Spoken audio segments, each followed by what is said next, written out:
Eh po, so first po, tatanggalin po muna natin to. Ayun po. Tapos yung next side naman.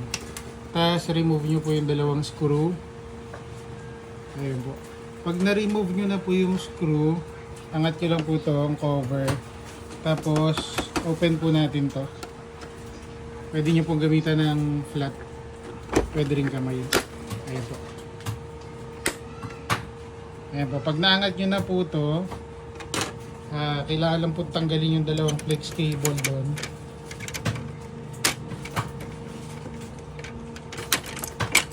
Ayan po, dalawang flex cable, dahan-dahan lang po. Isa yung flat, saka isa yung manipis. Ayan po. Tapos, pag na-remove nyo na po yun,